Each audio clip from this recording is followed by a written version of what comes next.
ನೀನೊಬ್ಬ ದೊಡ್ಡ ಮನುಷ್ಯ ಆಗಿರ್ಬೋದು, ಆದ್ರೆ ನನ್ಗೆ ಯಾವತ್ತಿದ್ರು ಶತ್ರು ಕಣೋ. ಊರಿಗೆಲ್ಲ ನ್ಯಾಯ ಹೇಳ್ತಿಲ್ಲ, ನೀನೆಂತ ಕೆಲಸ ಮಾಡ್ಬೋದ್ರೆ? ನಿನ್ ತಮ್ಮ ಮಾನ್ಗೆಟ್ಟೋನಾದ್ರೆ ನೀನ್ ನಾಚಿಕೆ ಗೆಟ್ಟೋನಾಗಿದೆಯಲ್ಲಯ್ಯ. ಅದೆಷ್ಟು ಧೈರ್ಯ ಆದ್ರೆ ನನ್ನ ಮಗಳನ್ನ ಕರ್ಕೊಂಡ್ ನಿಮ್ಮ ಮನೇಲಿ ಇಟ್ಕೊಳ್ತಿದ್ದೆ. ಕೆಲಸ ಏಚೆ ನಾಲ್ಗೆ ಕತ್ತರಿಸಾಕ್ಬಿಡ್ತೀನಿ. ಯಾರ ಮಗಳು ಯಾರ ಮನೇಲಿ?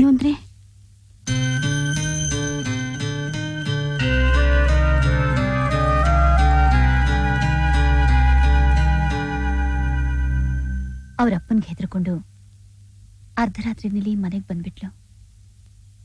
ನಾವೇನಾದ್ರೂ ಆಚೆ ಕಳ್ಸಿದ್ರೆ ಸತ್ತೋಗ್ಬಿಡ್ತೀನಿ ಅಂದ್ಬಿಟ್ಲು. ನೀವು ಬೇರೆ ನಿದ್ರೆಲಿದ್ರಿ. ರಕ್ತ ಸಂಬಂಧ ತಾನೇ ಅಂತ ನಾನೇ ಮನೇಲಿಟ್ಕೊಂಡಿದ್ದೆ. ನಾನ್ ಮಾಡಿದ ತಪ್ಪಾಗಿದ್ರೆ ದಯವಿಟ್ಟು ನನ್ನ ಕ್ಷಮಿಸ್ಬಿಡಿ. ಏನೇ ಸಂಬಂಧ? ನಿಮ್ ಸಂಬಂಧ ಬೇಡ ಅಂತ ತಾನೇ ಇಷ್ಟು ವರ್ಷ ಊರಿಂದ ಆಚೆ ಇದ್ದಿದ್ದು. ಈಗೇನ ಸಂಬಂಧ ಅಂತ? ರಕ್ತ ಸಂಬಂಧ ಬದ್ನೇಕಾಯಿ. ಇಷ್ಟು ವರ್ಷ ಅಲ್ದಿದ್ದು ಈಗ ಬೇಕಂತೆ. 18 ವರ್ಷ ಕಷ್ಟಪಟ್ಟು ಸಾಕಿದ್ದೀನಿ ನನ್ನ ಮಗಳನ್ನ. ಇವತ್ತು ನಿಮ್ ಮನೆಗೆ ಬಂದ್ಬಿಟ್ಲು ಅಂತ ಅವಳನ್ನ ನೈಸ್ ಮಾಡಿ ಒಳಗೆ ಇಟ್ಕೊಂಡ್ಬಿಟ್ರ? ಏನು ಅಣ್ಣ ಅಂತ ಬಂದ್ರೆ ಎಲ್ಲ ಸರಿ ನಾಟಕ ಆಡ್ತಾ ಇದ್ದೀರಾ? ಬೇಡ, ಕಳ್ಸಯ್ಯ ಅವಳ ಆಚೆ. ನೀನೇ ಕಳಿಸಲ್ಲ, ನಾನೇ ಬಂದು ಹೇಳ್ಕೊಂಡು ಹೋಗ್ಲಿ.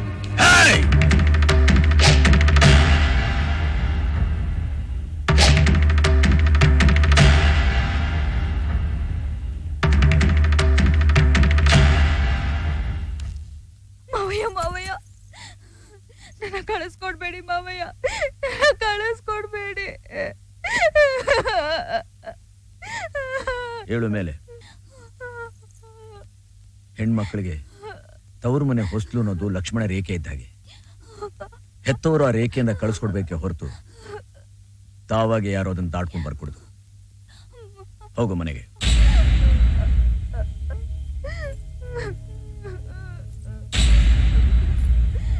ನೀನೇನ್ ಮನುಷ್ಯನೋ ಮೃಗಾನೋ?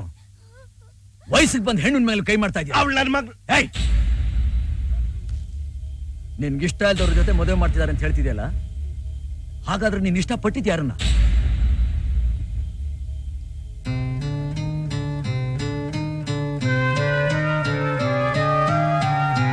ಕೈ ಕೆಳಗಿಳಿಸ ಇಲ್ಲಾಂದ್ರೆ ಕತ್ತರಿಸ್. ಇನ್ನೊಂದೇಟು ಆ ಮಗು ಮೇಲೆ ಏನಾದ್ರೂ ಬಿದ್ರೆ ನಾನೇನ್ ಮಾಡ್ತೀನಿ ಅಂತ ನಿನಗ್ ಗೊತ್ತು. ನಮ್ಮೂರಿನ ಸಂಕ್ರಾಂತಿ ಉತ್ಸವ ಮುಗಿದ ತಕ್ಷಣ ಇವರಿಬ್ಬರಿಗೂ ಮದುವೆ. ಇದು ಈ ಸಿಂಹ ಕೊಡ್ತಾ ಇರೋ ತೀರ್ಪು.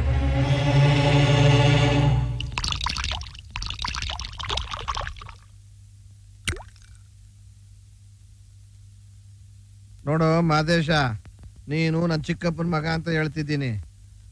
ಆ ಮನುಷ್ಯನ ಎದುರಾಕೊಂಡ್ರೆ ನಿನ್ ಬೆಳೆಕಳಿ ಏನು ಬೇಯಾಕಿಲ್ಲ. ಅವ್ರು ಒಂದು ಸರಿ ತೀರ್ಪು ಕೊಟ್ಟ ಮೇಲೆ ಮುಗೀತು. ಒಳ್ಳೆ ಮಾತಿನಲ್ಲಿ ನಿನ್ ಮಗಳನ್ನ ಕೊಟ್ಟು ಮದುವೆ ಮಾಡು, ಆಗ ನಿನ್ ಮರ್ಯಾದೆ ಉಳಿಯುತ್ತೆ. ಯಾವನವನು? ಅವನ್ ಯಾವನ್ನ ತೀರ್ಪು ಕೊಡಕ್ಕೆ? ನಾನ್ ಕೊಟ್ಟಿದ್ದೆ ತೀರ್ಪು. ಅವನ್ ತೀರ್ಪು ಕೊಟ್ಟಾದ್ಮೇಲೆ ಜನ ಗೊತ್ತಾಗುತ್ತೆ. ಆದ್ರೆ ನಾನ್ ಕೊಡೋ ತೀರ್ಪು ಮುಂಚೆನೆ ಗೊತ್ತಾಗುತ್ತೆ. ಯಾಕಂಗ್ ನೋಡ್ತಾ ಇದ್ಯಾ? ಆ ವಂಶನ ಚಿಂದಿ ಮಾಡ್ಬೇಕು ಅಂತಾನೆ ಯಾವ್ದೋ ಒಂದ್ ಹುಡುಗಿನ ಟೀಚರ್ ಅಂತ ಸುಳ್ಳೇಳಿ ಈ ಊರ್ ಕರ್ಸ್ದವನು ನಾನೇ ಕಣೋ. ಆ ಚಿಕ್ಕಣ್ಣನ ಬಗ್ಲಲ್ಲಿ ಹಾಕೊಂಡು ಅವನ್ ಮನೆ ಮುರಿ ಅಂದೆ. ಅರ್ಧ ಮಾಡಿ ಹೋಗ್ತೀನಿ ಅಂದ್ಲು, ಕಳಿಸ್ಕೊಟ್ಟೆ. ಉಳ್ದಿದ್ ನಾನ್ ಮಾಡ್ದೆ.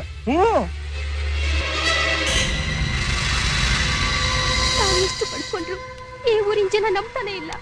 ನನ್ನ ಹೊಡೆಯಕ್ಕೆ ಬರ್ತಾರೆ ನೋಡಿ. ಹೊಟ್ಟೆ ಪಾಡಿಗೋಸ್ಕರ ನಾನು ಎಷ್ಟೋ ಕಡೆ ಈ ತರ ನಾಟಕ ಆಡಿ ಸಂಪಾದನೆ ಮಾಡಿದ್ದೀನಿ. ಆದ್ರೆ ಇಂಥ ಒಂದು ಗೌರವವಾದ ವಂಶನ ನಾನು ಎಲ್ಲೂ ನೋಡ್ಲಿಲ್ಲ. ಅಂತೋರ್ ಮೇಲೆ ಅಪವಾದ ಹೊರಸೋಕೆ ನನ್ ಮನ್ಸಿಗೆ ತುಂಬಾ ಕಷ್ಟ ಆಗ್ತಿದೆ. ನೀವು ಬೇರೆ ಯಾರನ್ನಾದ್ರೂ ಕರ್ಕೊಂಡ್ ಬಂದು ಈ ಕೆಲ್ಸಕ್ಕೆ ಇಟ್ಕೊಳ್ಳಿ, ನಾನ್ ಬರ್ತೀನಿ. ಏನಮ್ಮ, ಎಷ್ಟು ಸುಲಭ ಮಾಡ್ಕೊಟ್ಟಿದ್ಯಾ ದಾರಿನ. ನೀನ್ ಯಾಕೆ ಹೋಗ್ಬೇಕು? ನಾನ್ ಕಳ್ಸ್ಕೊಡ್ತೀನಿ.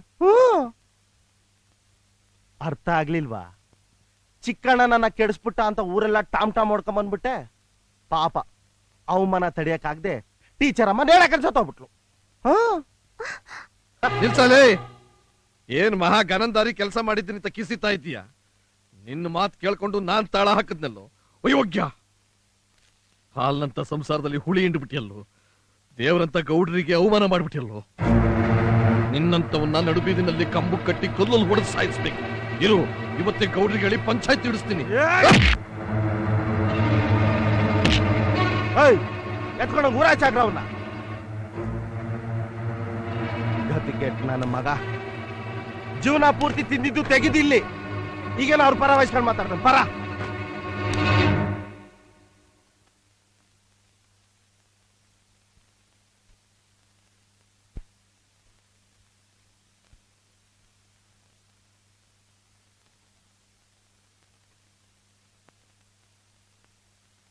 ಮನಸ್ನೆನ್ಲ ನೀನು?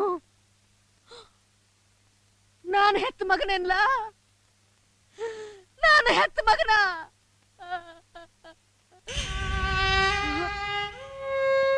ತಪ್ಪು ಮಾಡ್ಬಿಟ್ಟೆ.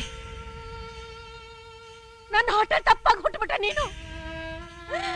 ಅಯ್ಯಯ್ಯೋ, ನಿನ್ನಂತನ ಜನ್ಮ ಕೊಡ್ತೀನಿ ಅಂತ ಗೊತ್ತಿದ್ರೆ ನನ್ನ ಗರ್ಭಚೀಲನೆ ಕೊಯ್ದು ಬಿಸಾಕ್ಬಿಡ್ತಿದ್ದೆ. ನನ್ನ ಗರ್ಭಚೀಲನೆ ಕೊಯ್ದು ಬಿಸಾಕ್ಬಿಡ್ತಿದ್ದೆ.